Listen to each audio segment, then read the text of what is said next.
Nos vamos a situar con la imaginación en la Catedral de Toledo. En todas las capillas aparece una imagen de la Virgen María. La Virgen María históricamente ha llevado a Toledo de la mano. Un muchacho que llegó a ser nada más y nada menos que rey Alfonso X también se dejó llevar de la mano por la Virgen María.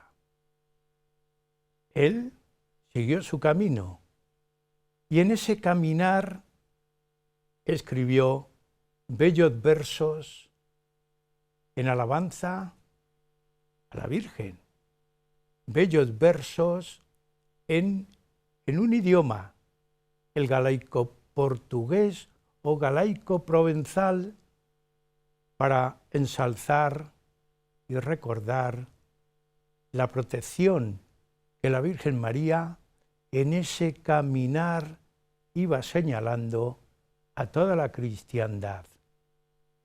El rey Alfonso X el Sabio escribió una gran obra.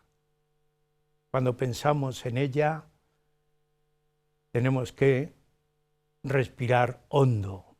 Las cantigas.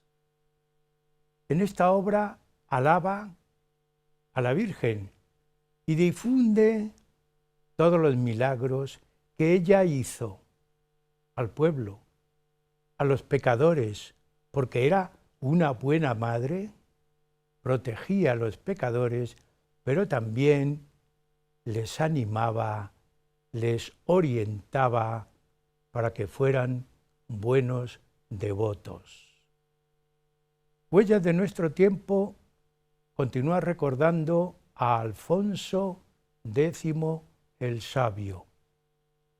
En este programa segundo le vamos a resaltar como un personaje especial, como un trovador. Por ese motivo, el título que les ofrecemos es segunda parte de Alfonso X, trovador de la Virgen.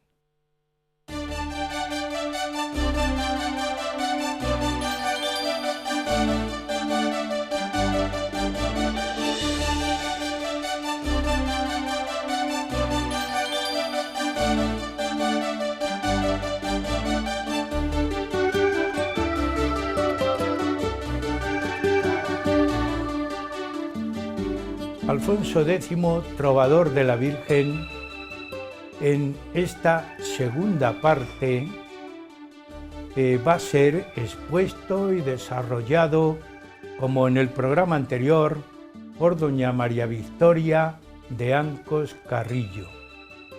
Hoy nos va a hablar del contenido, poesía y música de la obra Las Cantigas. Doña María Victoria es musicóloga, licenciada en Geografía e Historia, especialidad Historia del Arte por la Universidad Complutense de Madrid. Estudió canto en el Conservatorio madrileño, y siempre se me olvida el nombre de Berganza. ¿Cómo es, Maribel? Teresa Berganza. Teresa Berganza. De Madrid. Fue profesora de canto en la Escuela Diego Ortiz de Toledo. Continúa investigando, trabajando sobre temas toledanos y menos toledanos. Pero hoy la requerimos para que continúe hablando de Alfonso X el Sabio, las cantigas y toda la obra musical que aparece en ella. Así que muchas gracias por esta segunda participación en el programa, y yo de vez en cuando pues no me acuerdo de Teresa de Berganza porque son temas distintos, y se olvidan. Pero no pasa nada, porque aquí lo importante es que el personaje invitado nos lleve de la mano de otra manera, no solamente recordando la musicología, sino también nos lleve de la mano nada más y nada menos con el gran recordatorio que estamos haciendo de Alfonso X el Sabio. Así que, de nuevo, muchas gracias, pero yo no quiero perder mucho tiempo porque hay mucho que hablar hoy en el programa. Sí. Nos situamos donde queramos, Ciudad de Toledo, Galicia, Camino de Santiago, Sevilla. A mí me parece que en todos esos lugares Alfonso X escribió algo sobre la Virgen. ¿Se puede afirmar así?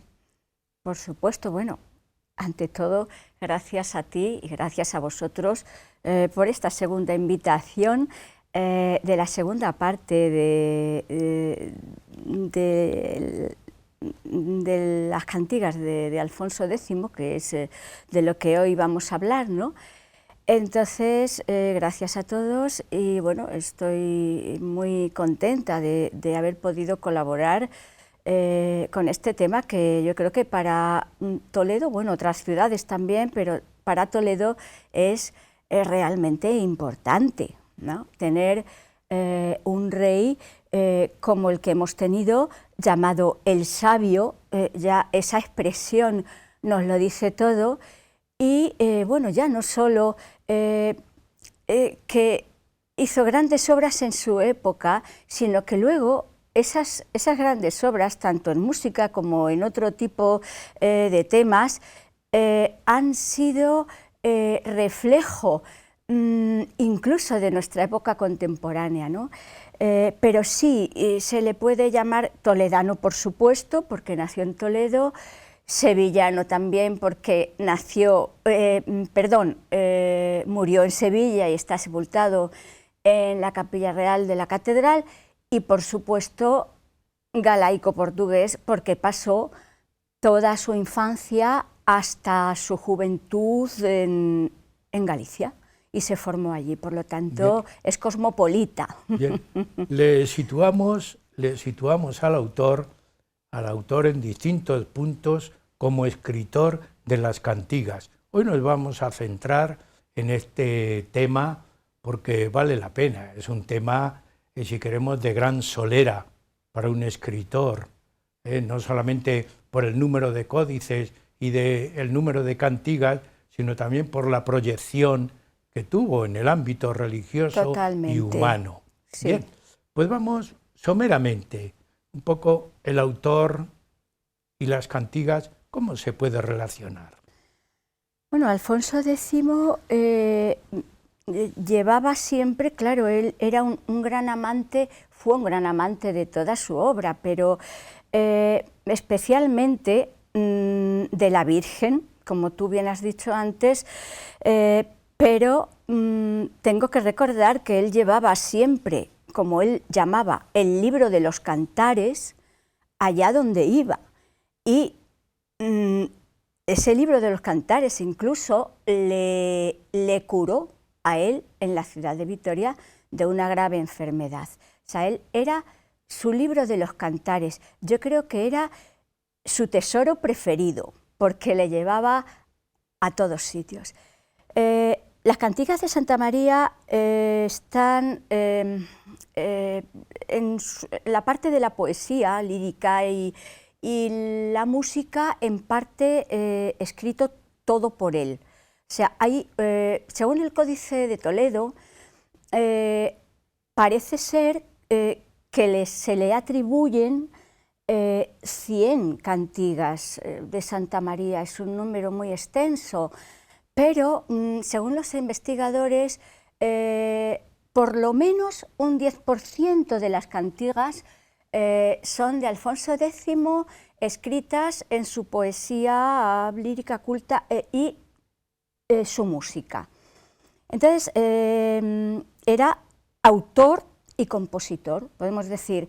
Hay una frase muy bonita de Fray Gil de Zamora, que fue un fraile franciscano y directo colaborador de Alfonso X en toda la elaboración de los códices, que nos dice literalmente, una frase muy cortita: el rey compuso muchas y muy buenas cantigas, imitando al rey David, para loor de la Virgen gloriosa, dotándolas de sonidos convenientes y de proporciones musicales. Bueno, yo creo que ahí bien. está. ¿Te parece que hagamos un poco por metodología? ¿Cómo se clasifican las cantigas? Sí, la clasificación de las cantigas es relativamente fácil, entre comillas.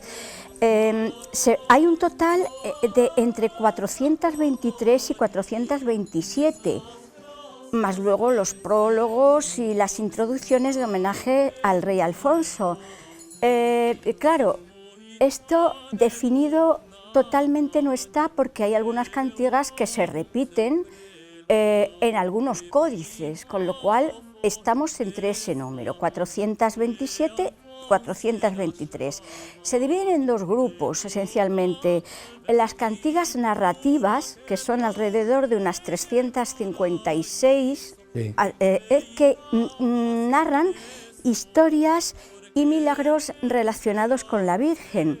Estos milagros están también, se puede clasificar también, lo que pasa es que este tema, hablan de su biografía, muchos de ellos, o de otras historias relacionadas con personas muy devotas de la Virgen. Y que interviene la Virgen en su vida, ¿no? Por supuesto, porque ahí está el milagro. Me hablabas anteriormente de un grupo que pertenece fundamentalmente a Toledo, de aquella época. ¿Cómo son? Aunque no sea nada más que citarlas y decir algo de ellas. Aquí tenemos, antes de decir qué cantigas son las más significativas toledanas, la otra parte de las cantigas son las de loor. Bueno, están las narrativas milagrosas y las de loor, que constan de una alabanza a la Virgen María, de describir lo que es en realidad la Virgen María. ¿Dónde se pueden clasificar las toledanas? ¿En narrativas? Las toledanas son narrativas. Narrativas. Las toledanas entran dentro del grupo de las narrativas. Luego hay otras de loor, como por ejemplo Rosa das Rosas, que es la número 10, y es en la que él se llama a sí mismo trovador de Santa María, la cantiga número 10. Rosa das Rosas. Rosa das Rosas. Vamos a ver, aunque no sea nada más que citarlas o citar los personajes de las toledanas, yo creo que citarlo.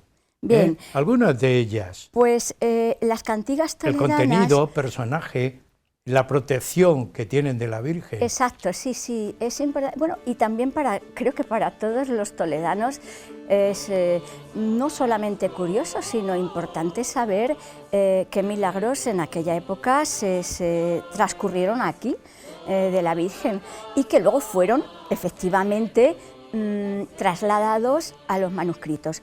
Por ejemplo, tenemos en primer lugar la cantiga número 2, en la que la Virgen, y eso lo conocemos todos, baja a imponer la casulla a San Ildefonso. Bien, ¿alguna de esa línea de importancia? ¿Alguna más? Pues alguna más. Tenemos otro milagro acontecido un 15 de agosto, el día de la Virgen de agosto, y es la cantiga número 12, un milagro que obró la Virgen apareciéndose en la catedral al arzobispo, que en ese momento estaba oficiando misa. Bien. ¿Alguna otra idea así importante? ¿Idea importante sobre esta cantiga o...? No, de las cantigas toledanas. ¿Hay alguna más? ¿De algún devoto, por ejemplo? Sí, hay, vamos a ver, hay una cantiga que es la 212, que narra el milagro del sartal. El sartal era un collar que recibían las doncellas toledanas pobres de una dama rica para poder casarse. Entonces, ahí viene, ¿no?, en esa cantiga, la devoción de la Virgen, a la Virgen, perdón, de la dama rica para ofrecer el sartal a una de las doncellas toledanas que iba a casarse y que era pobre. Muy curioso. Entonces, claro, esa dama rica le prestó el sartal por devoción a la Virgen, pero claro, a espaldas de su marido, porque el marido no quería que la esposa hiciera esa protección. Entonces, bueno, aquí el saltar fue robado. Pero la Virgen aparece. Aparece. Y protege. Y protege porque el sartal le fue robado a la doncella que claro, se iba a casar. Muy interesante. Y en unos baños donde estaba la dama rica, en sueños y dormida, se le apareció la Virgen y le dijo: está en la calle una dama que robó el sartal a la que tú se lo prestaste, ve corriendo a la calle y quítala tu sartal. Y la dama salió a la calle y recogió el sartal, y el marido no se volvió a enterar absolutamente de nada. Bien, vamos a continuar. Sería una enumeración demasiado exhaustiva y amplia. Bueno, pero ya tenemos ahí sí. ejemplos de las toledanas. Pero hay una, y perdóname Andrés que te interrumpa con esto, que yo creo que es digna de mencionar, y no es toledana, está acontecida en Cuenca, pero es el milagro de la curación de la madre de Alfonso X el Sabio, Beatriz de Suabia, de una enfermedad muy grave, y en ese momento ella estaba embarazada de su tercer hijo, Fernando. Yo creo que ese milagro es digno de mencionar porque le llevaron, el rey Alfonso tenía 5 años cuando aconteció ese milagro y estaba a los pies de la cama de su madre. Animamos a que los lectores pues lean también estos pasajes y estos milagros y esta protección especial que tenía la Virgen a sus devotos. Sí, especialmente. Totalmente. Si quieres, vamos a continuar de una manera muy general el resto de clasificaciones, destacando alguna de ellas, porque siempre es muy animoso el escuchar. Pues la Virgen protegió a la tornera, protegió al desvalido. ¿Cómo se agrupaban? Narrativas y de loor, habíamos dicho. Y de loor. Las narrativas son las que yo he podido ahora más o menos esbozar en poco tiempo. Y luego las de loor, como he dicho antes, constan de una alabanza a la Virgen. O sea, las de loor son de alabanza. Son como una descripción a través de esa alabanza de lo que es la Virgen Madre, la Virgen María. Y bueno, estas cantigas de loor se puede como seleccionar una de ellas, que fue la primera cantiga de loor, la número 10, que es la cantiga Rosa das Rosas, donde Alfonso X el Sabio se califica él mismo trovador de la Virgen María. Esa es la más significativa. Qué maravilla. No se puede escuchar todo, pero es una delicia. Vamos a continuar, si te parece, centrándonos, porque nos han ido apareciendo imágenes de la musicalidad de la obra. Musicalidad, poesía, métrica y sobre todo esa vivencia que produce cuando una lectura se acompaña con música. ¿Cómo podemos clasificar instrumentos, la métrica que tienen?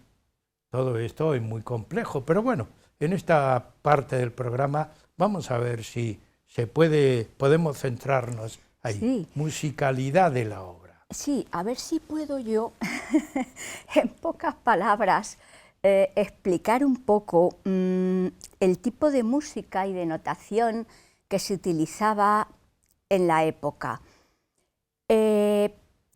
Retrocediendo al siglo XII, como dije el otro día del códice de Martín Codax, ¿no?, que fue anterior, la notación y la forma de musicar era distinta, es decir, más sencilla. Ahora, a mediados del siglo XIII, que es donde podemos situar las cantigas de Santa María principalmente, a partir de 1250 hasta 1283, poco antes de morir el rey, ya la forma de escribir música es más avanzada. Entonces, esto sí que creo que es importante porque es lo principal para saber qué tipo de música se utilizaba. Escribían en esta época la notación que se llama mensurada, notación mensurada que se utiliza desde mediados finales del siglo XIII hasta el siglo XVII. O sea que ya es una notación bastante avanzada, utiliza ritmos más completos y más complejos y es de gran exactitud y flexibilidad comparada con la del siglo XII. Entonces, esta notación mensurada es un sistema que utilizaba la duración de la nota concreta, individual. Es decir, cada nota duraba un tiempo exacto que le querían dar, porque la notación anterior, que es la modal, era distinta, es decir, se utilizaban notas largas, breves, pero no con una específica duración, mientras que aquí ya sí, ya se utiliza una duración. Recuerdo que en el programa anterior se hablaba que cada intérprete daba la duración que le parecía al canto y a la música. Pero ahora ya estamos hablando de algo más detallado, específico. Exacto. Sí. Puede ser así, ¿no? Es así, porque lo que estaba escrito era la notación mensurada, ¿no?, como estoy diciendo. Luego, la interpretación era ya de otra manera, porque a la notación mensurada hay que unirle lo que llamamos aquí la música melismática. Ahí está la interpretación del juglar preferentemente, no del trovador, sino en este caso del juglar. Entonces, por un lado tenemos notación mensurada, ¿no?, que es exactamente cada nota con su valor. Pero luego la forma de interpretación a la que tú te refieres es la interpretación melismática. Entonces, el melisma viene de una palabra griega que es canto, ¿no?, y es la técnica de cambiar la altura musical de una sílaba constantemente. Es decir, el melisma es un grupo de notas sucesivas que tenemos en un pentagrama y que se cantan sobre una sola sílaba. Es decir, nosotros tenemos una sola sílaba y sobre esa sola sílaba se va cantando una serie de notas seguidas. Aunque sea un paréntesis explicativo, sobre todo para los no músicos. Sí, sí. Todo este contenido musical viene reflejado en el códice. Sí, sí. Es decir, este tipo de música está escrita tal y como yo lo estoy explicando en los códices. Entonces, una pregunta también de un no músico, de un no profesional.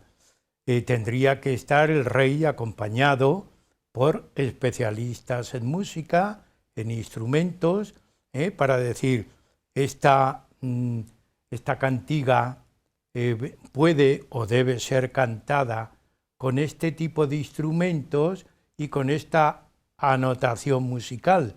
¿Puede servir la cuestión así? Sí, por supuesto. De lo que yo hablo en cuanto a la notación mensural, bueno, aquí tengo qué tipo de notas son correspondiéndose con las actuales, pero eso no vamos a entrar en ello.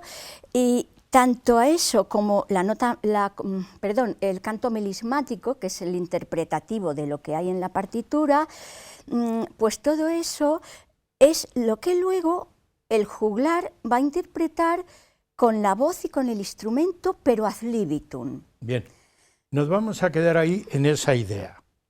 Tenemos que hacer un pequeño descanso, pero con esa idea iniciamos la segunda parte. Muy bien. Amigos, estamos en el programa Huellas de nuestro tiempo, que hoy estamos en la segunda parte de ese tema que habíamos iniciado sobre Alfonso X el Sabio, trovador. Una breve pausa y seguimos con ustedes.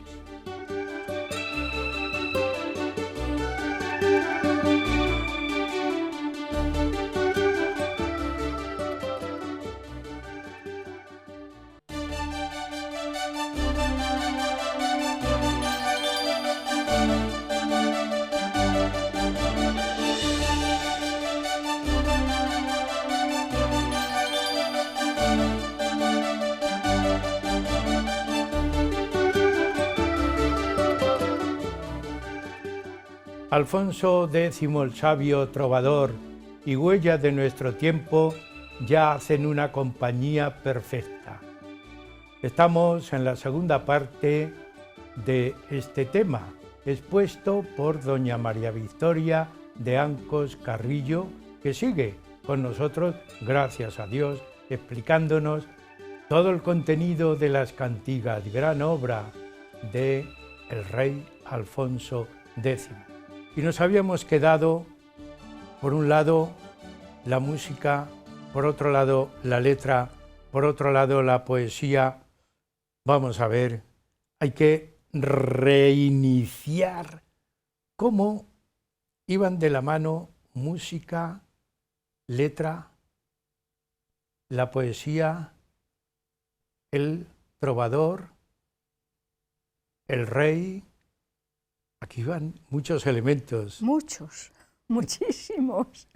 Hemos hablado hace un ratito de la música, es decir, de cómo estaban compuestas las cantigas en cuanto a lo que se refiere la composición. Pero, bueno, la métrica, pues claro, era importante porque realmente la música estaba unida a la letra. O sea, que esto quiere decir pero ya trasladándome incluso también a tiempos contemporáneos, la letra siempre, es la concepción que tengo de esto, según lo que yo he estudiado, siempre debe estar adaptada a la música. Es decir, que esta notación mensural y esta música melismática de la que hemos hablado antes debe encajar con la letra, pero la letra hay que encajarla en la música.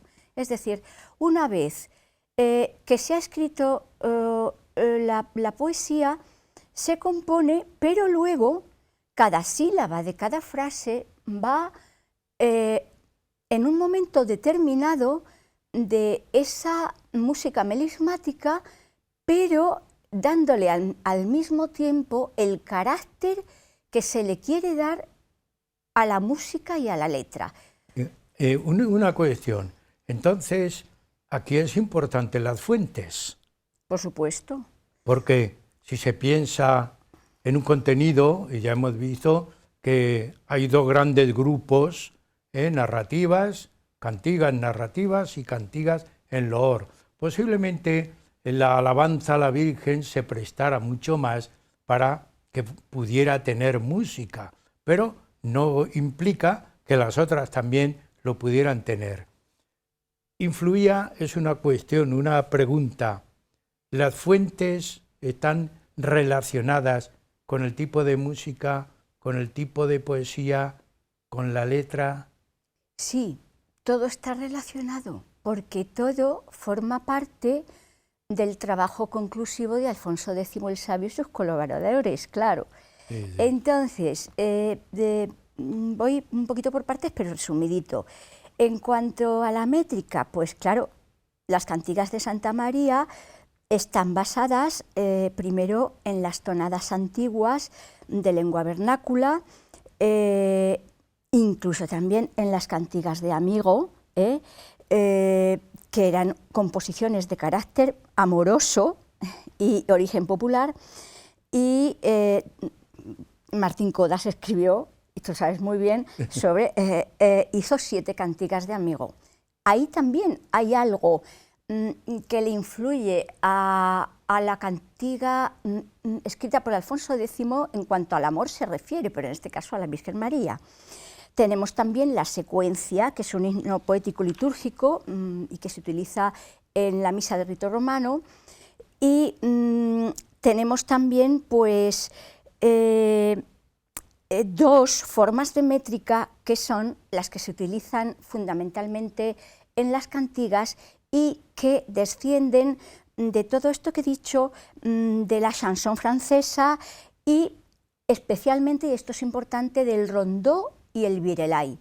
Es decir, esas dos formas métricas son las que se utilizan en las cantigas de Santa María, y de forma mayoritaria el virelai, que procede del sur francés. Mira, me estás llevando a los instrumentos. Sí. Soy como, perdona, como los niños, están deseando que se les dé el caramelo, bueno, como los instrumentos. Los instrumentos que aparecen en los códices.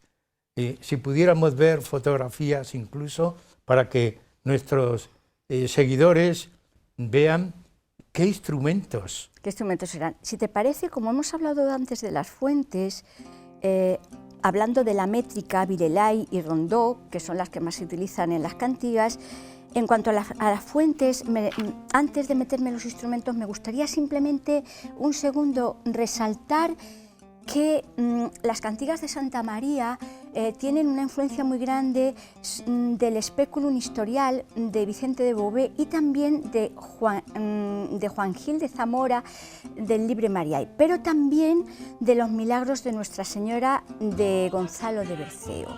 Eso quería yo decirlo, lo de Berceo, ¿no? Me estás dando en el punto débil que tengo con Berceo, así que dejémoslo. Sí, instrumentos. Y vamos a los instrumentos, que para mí es un punto débil.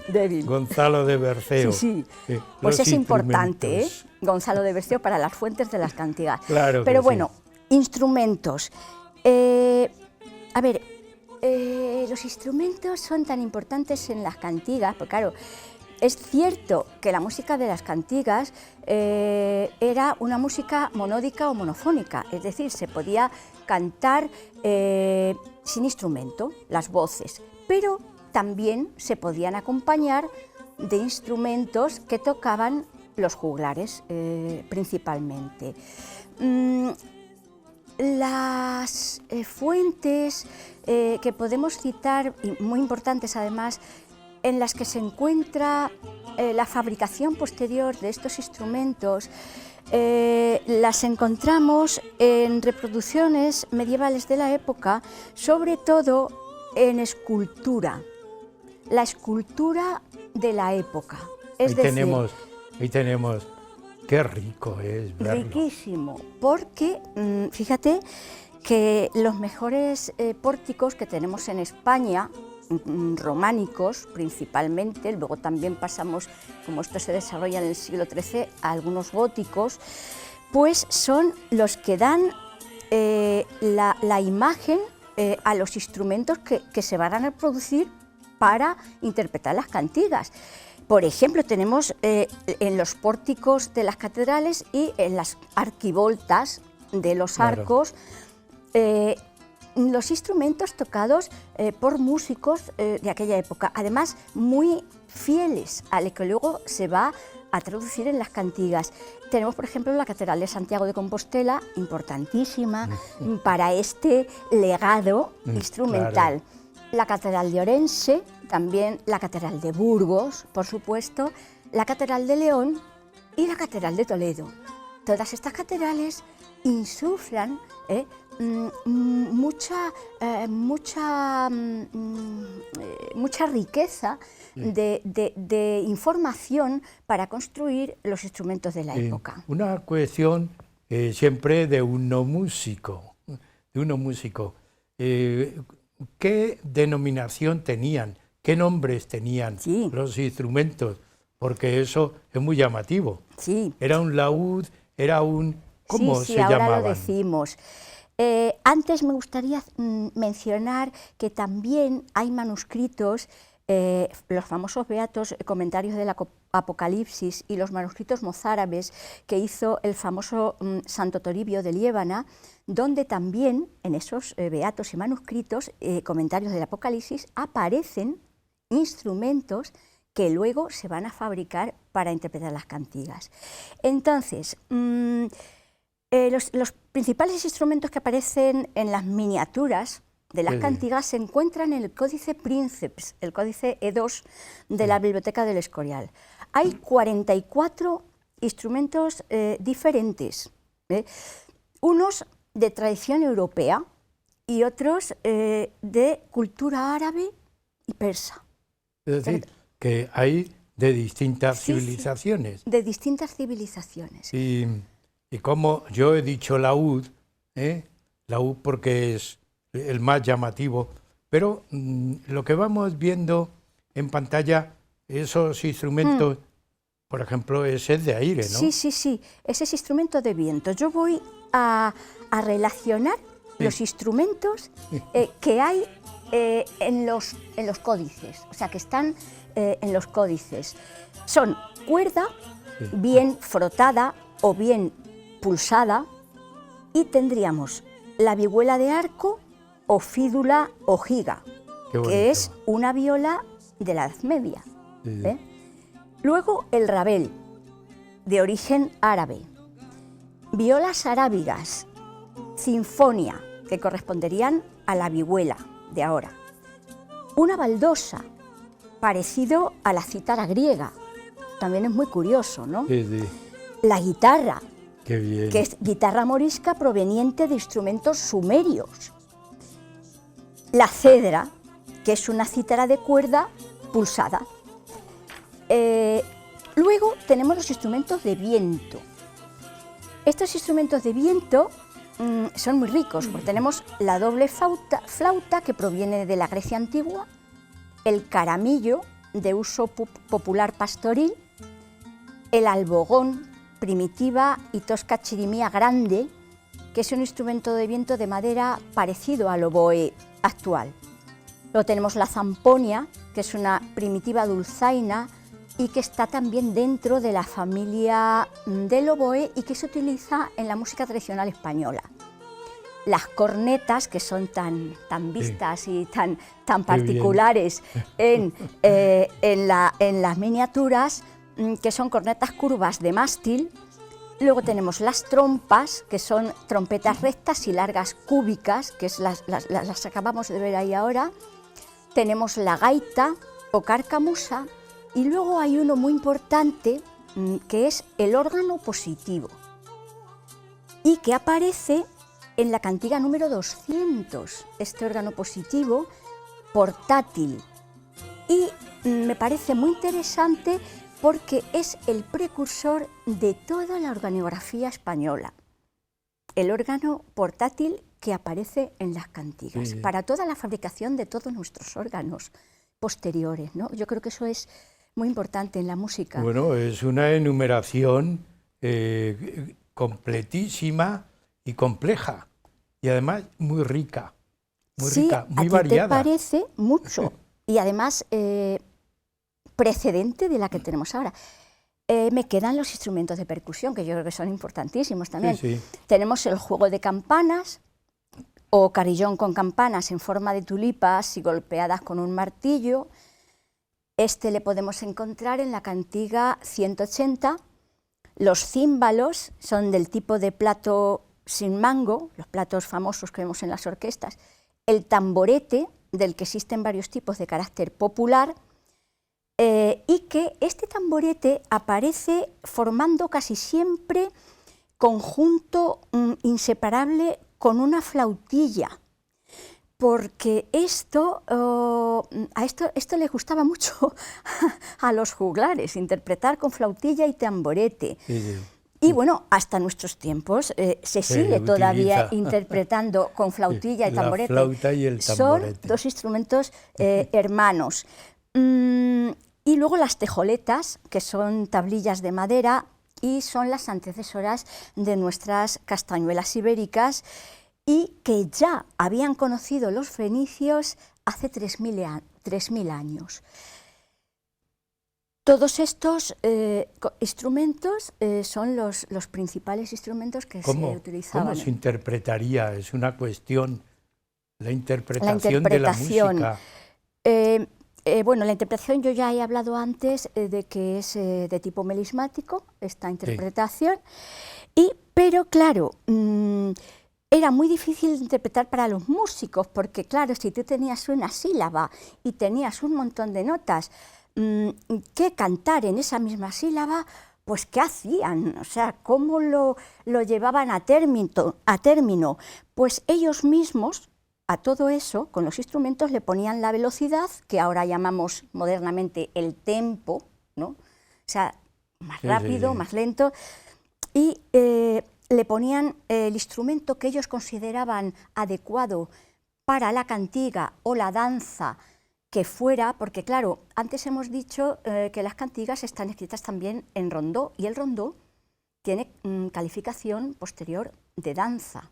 Entonces, claro, ellos eran danzantes también, con lo cual utilizaban el instrumento que ellos creían conveniente para que se cantara o se danzara. La ornamentación, pues igual, si ellos querían hacer algo que estuviera fuera de lo que era lo meramente musical, escrito, tal, alguna interpretación en la danza, alguna interpretación o alguna floritura, como decimos ahora, ¿no? En la cantiga, pues lo podían hacer, de tal manera que la interpretación es ad libitum, como decía el otro día, y claro, en nuestros días, con toda esta documentación que tenemos, podemos más o menos hacernos idea de cómo lo interpretaban, pero al interpretar nosotros una cantiga, lo podemos hacer como nosotros pensemos que más nos parece apropiado, bueno, ¿no? Pero sería una interpretación adaptada al siglo en el que estamos. Sí. Has dicho algo antes que a mí me llama mucho la atención. Estás haciendo una exposición muy detallada de instrumentos, de música, de cantos, de poesía. Todo esto ensalza la figura de la Virgen. Antes citabas algunos ábsides, algunas esculturas famosas de los instrumentos en lugares como las catedrales. Las cantigas, una pregunta, la Virgen y la escultura son una fuente hermanadas, son lo mismo que la música ha quedado ahí para que cada uno lo interprete. La cantiga, la escultura de la Virgen, están como un foco auténtico de origen de cómo Alfonso X quiso ensalzar la figura de María. Sí, es una explicación muy bonita la que acabas de contemplar ahora mismo sobre este tema, ¿no? realmente sí, claro, claro. Yo voy a decir muy poquito sobre este tema porque realmente el tiempo no nos sobra, pero me baso en los estudios que ha hecho la gran investigadora Ángela Franco sobre la Virgen María en escultura y las cantigas y los crucifijos de aquella época, las cantigas, con el permiso de mi amiga y compañera Ángela y por supuesto basándome en lo que ella estudia y dice, investiga, realmente la Virgen entronizada con el niño se refleja en las miniaturas de las cantigas, por supuesto que se refleja. El modelo, o sea, uno de los modelos más característicos es la Virgen entronizada pero con el carácter de madre, es decir, no le vamos a dar un carácter de reina, que lo es, sino un carácter maternal, es decir, de madre, y aparece con el niño en su regazo. Este modelo de Virgen es más antiguo que las cantigas, o sea, que la realización de las cantigas. Por lo tanto, de ahí se pudo tomar, de ese modelo de Virgen, un modelo, valga la redundancia, de pintar en las cantigas lo que era la Virgen de esa época.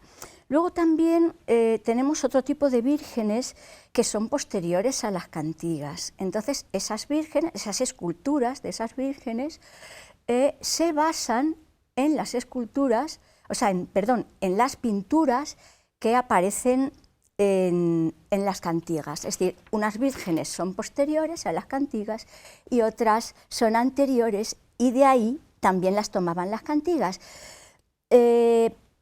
Hay varios tipos de vírgenes también muy especiales. Una es la Virgen de la Esclavitud, hago esa señal porque es la que aparece en la Catedral de Vitoria y la que curó al rey Alfonso X el Sabio en Vitoria durante una enfermedad que tuvo él bastante larga. Esta Virgen, este milagro aparece representado en el Códice precisamente de Florencia, que aunque no tiene música, tiene la poesía y las miniaturas. Y luego hay otras vírgenes, y con esto termino con las vírgenes, porque si no nos extendemos mucho, que son curiosas y aparecen dando el pecho al niño en numerosas cantigas. Luego tenemos la Virgen castellana, que aparece de pie, o la Virgen de tipo andaluz, que como... siguiendo a Ángela Franco, a nuestra amiga, Ángela Franco Mata, esto es de ella, también es colaboradora del programa Huellas de Nuestro Tiempo como cofrade. ¿El crucifijo tiene alguna relación, intervención? ¿Cómo ese paralelismo que has hecho con la Virgen y las cantigas se puede hacer siguiendo a Ángela? Sí, claro. Los crucifijos también, de hecho, antes se me ha escapado una cosita. Ángela especifica también que el modelo de Virgen que aparece también en las cantigas es un modelo que se talla en marfil en Francia y que era el modelo preferido de Fernando III el Santo, y lo llevaba en todas sus batallas. Es otro modelo de Virgen. Nos queda poco pero tiempo, el crucifijo, digo dos palabras porque es cortito. Sí. Los crucifijos góticos dolorosos, los que encontramos en Andalucía, presentan, pues eso, una iconografía similar a los de las cantigas en varios lugares de España. Es decir, podemos hablar de Andalucía, aquí se habla también de Galicia y se habla del País Vasco. El antecedente más inmediato para los crucifijos andaluces pues lo tenemos también en Sanlúcar la Mayor, la Catedral de Sevilla, que es el crucifijo de Millón y que se halla en las cantigas. Entonces, de ahí se sacó ese crucifijo parece ser, o puedo yo presuponer, el crucifijo de Millón de Sevilla. Y luego pues aparece también, esto es curioso, en algunas cantigas la Virgen Dolorosa a los pies de Cristo muerto. Eso también aparece, por ejemplo, en la cantiga 59 no es la Virgen la que aparece a los pies de Cristo muerto, pero sí la figura de una monja a la que el Cristo desclavó su brazo derecho de la cruz y fue abofeteada por el Cristo tras haberse fugado con un caballero. Es decir, esto también, y ahí podemos dejar un poco lo de los Cristos. De varias cantigas. Sí, así Bien, es. estamos en la última parte del programa. Dos cuestiones que no pueden faltar. Una primera, con la concisión, brevedad y claridad que estás hablando, trascendencia que tuvieron las cantigas. Y luego la segunda te la dejo para después, para el último minuto. Muy bien, la Empecemos trascendencia. por la trascendencia. Sí, en dos palabras. Es la obra musical, literaria y pictórica más importante, no solamente de Alfonso X el Sabio, nuestro rey, sino de la literatura, música y miniatura medievales europeas. O sea, tuvo una trascendencia tremenda en toda Europa. Hay que destacar que un poco el germen de todo esto fue la capilla musical de Fernando III el Santo y que luego desarrolló su hijo Alfonso X con todo tipo de intérpretes, de compositores, de poetas, es decir, esa es también un poco la trascendencia porque es la esencia de luego la confección de las cantigas.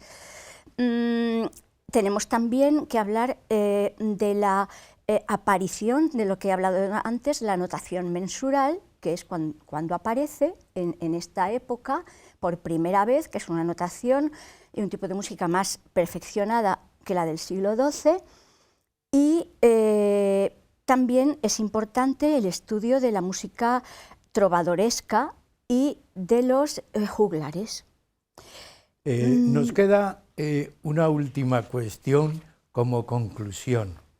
El pensamiento de Alfonso X el Sabio en su testamento que demuestra la gran personalidad de este rey. Con ello, si te parece, concluimos el trabajo. Por supuesto. Y el programa. Por supuesto. ¿Qué dice el testamento?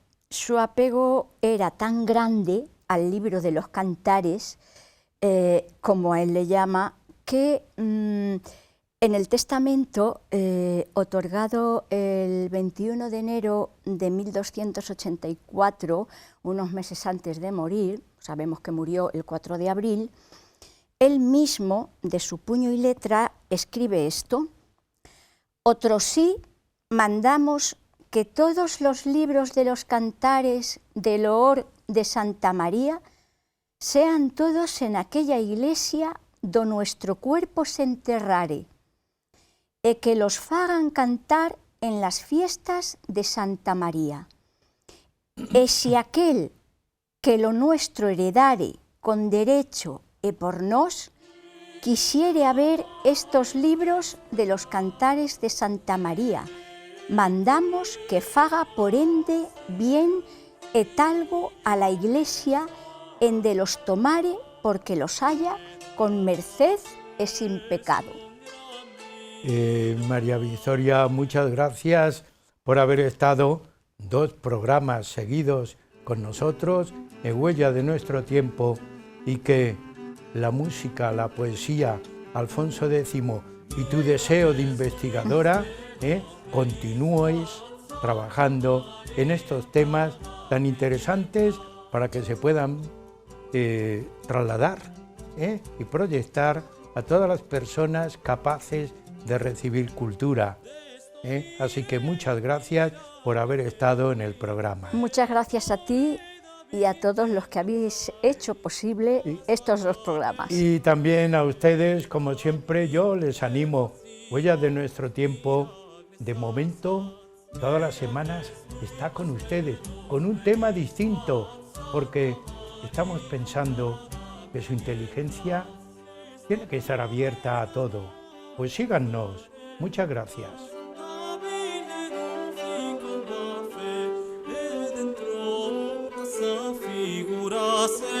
Feita como cuando pariu ella, mira que